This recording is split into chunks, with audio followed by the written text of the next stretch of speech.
Okay. Good Welcome. afternoon, everybody. Super excited to be here. Um, Actually, that's an understatement. That's a gross understatement because I've been thinking about this. We've been thinking about it for weeks and weeks and weeks, and I'm so excited about this, especially as we're working with or talking about adolescents and teens and young adults and that whole phase of massive transition that our kids go through. And I've been just fascinated with teenagers, I guess probably since I Since you were a was kid. since I was a teenager. Like I started working with teens.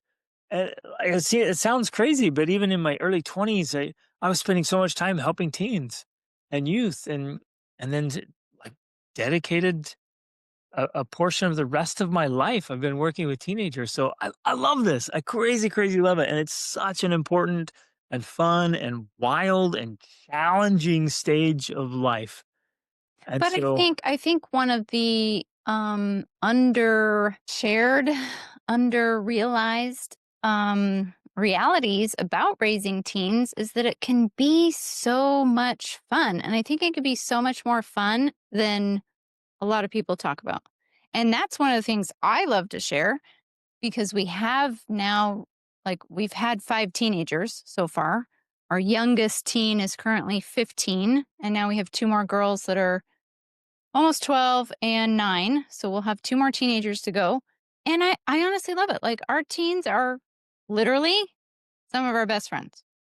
Like, we love hanging out. So even like we said, we were just here with 2 of our they're young adults now. They're 18 and 20.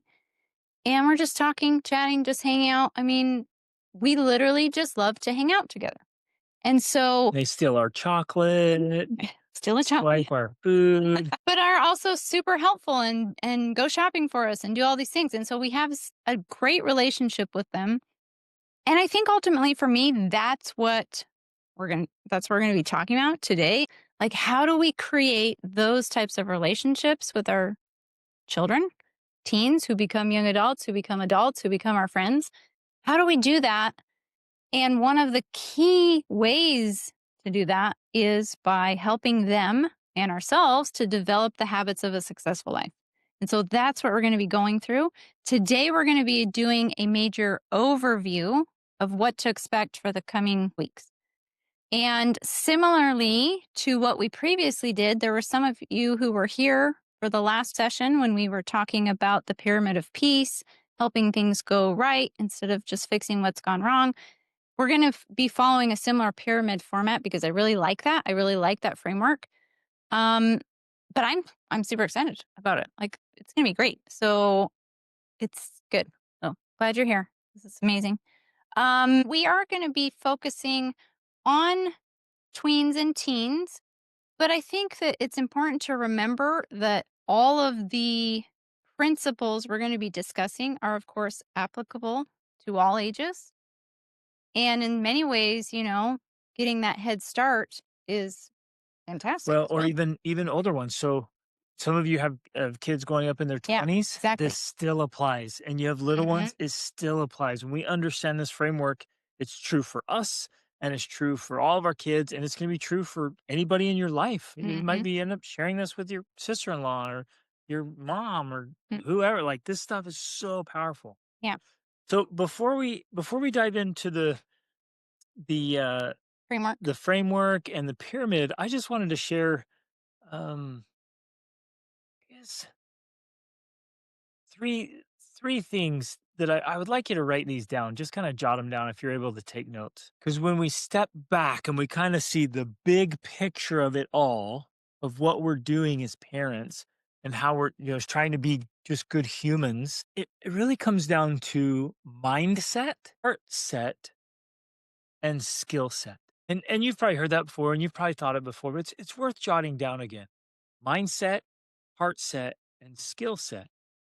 And so as we're going along, every time we meet or you're talking about this, going through the weeks, like, wait a minute, how does this fit in? It's like the mindsets, the right beliefs, the right kind of self-talk. What dialogue is happening in our kids' heads and in our heads? And then, the things we're saying to ourselves and the things we're believing. That's the mindset. The heart set, of course, is, man, we are trying with all of our might as parents to help our kids develop and cultivate and keep a really beautiful inner compass so that they want to do the right thing for the right reason on their own.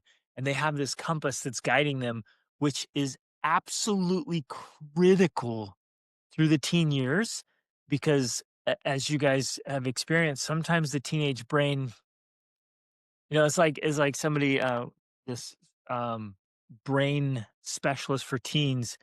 He says, you got your teenage boys with a driver's license and they see an open street through a neighborhood with their car and they think we should totally race down this street, see if we can hit 100 miles an hour through the neighborhood. Right? The teenage boy brain's like, "No, there might be risks here. There might be danger." They're just like, "Whoa, drive fast? That sounds awesome." Right? So he gives examples like, "No, you're cultivating this inner compass." So they was like, "Wait a minute. There could be dangers. There could be risks. Like, let's make sure we're doing the right thing. Let's make sure we're being cautious and careful. Let's make sure we're being considerate of others." So the heart set matters so, so, so much. Sorry. Somebody was trying to get in and I missed it. And then skill set. So mindset, heart set, skill set. Of course, we absolutely need life skills. And especially in the marketplace, when you go into jobs, careers, missions, philanthropy, military, relationships, like whatever it is, we've got to have skills. Years ago, Rachel and I created a master list of must know skills that every teen needs to have before they leave home, right? Well, even what you were just talking about with the mindset and the heart set, very often one of the reasons why our teens and us are not thriving in our relationships is because we simply don't even have the skills to be able to cultivate the mindset and the heart set. We want to be connected, we want to make good decisions, we want to do all these positive things, and yet we lack the skills to be able to implement them. And that's one of the critical things we're going to be walking through. In fact, that is, in a way, the skill set is the definition of the habits of a successful life. It's like, what are those actual skill sets that allow us to have a good mindset, to have a good heart set, to make good decisions, to do the right thing for the right reasons? How do we actually do that? How do we actually teach our teens to do that? That's the key element here that we're going to be going through. Um, so I want to start really quick by taking a look at two very important pyramids. And in fact, these are going to be pyramids that we will be referencing. And they are something that, I don't know, Greg and I reference all the time. I mean, we were literally having a discussion with, we have a bunch of young adults who have been staying with us because we often do like young adult study abroads, teen study abroads, family study abroads. And so we had a bunch of young adults here and we were having discussions and we were literally referencing this pyramid as we were talking. And so this is something that comes from psychology. If you study psychology in college, you will learn about Maslow's hierarchy of needs. He was a psychologist and he said basically every human being has a hierarchy of needs. We all need these things. We all need physiological safety. Well, we all need to have our physiological needs met. Then we all have needs for safety. And we're going to expound more on what these mean. We all need love and belonging. We all need a sense of esteem. And then ultimately, the goal is for us to realize a sense of like self actualization. That's finding a purpose in your life, that's finding a mission, a drive, something that gives your life meaning. I like to say that that's when you're really striving to be your best self. Yes, exactly. Self-actualization was his term. It's like this fancy way of like really just becoming your best self, like Hmm. really striving to maximize your potential. Yes. But the key thing to Wait, can understand, I pause?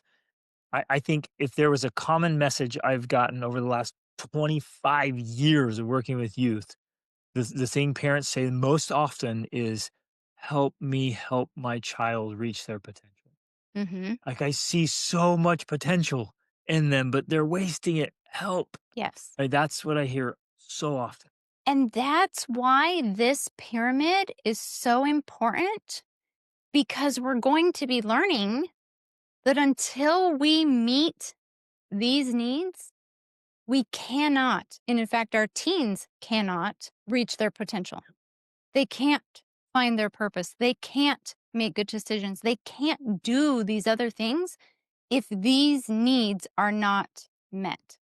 And so, as we walk through these and talk about the different habits, we're going to be having them directly mapped onto these different levels. Like, we'll go through each level, giving specific habits of, like, okay, how do we build physiological safety?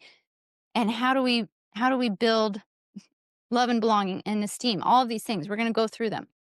Um, because when we talk about helping our kids reach their potential, we're looking at certain behaviors that we're not liking, the things they're doing that are self-destructive or hurtful to other people, or again are leaving potential on the table. And we think that, well, if we can just get them to change those behaviors, the problems will be solved. But really, we have to help them and we have to meet these needs. And then it's like those behaviors that we want almost automatically flow out of them because we are meeting these lower level needs. Okay. So, super important.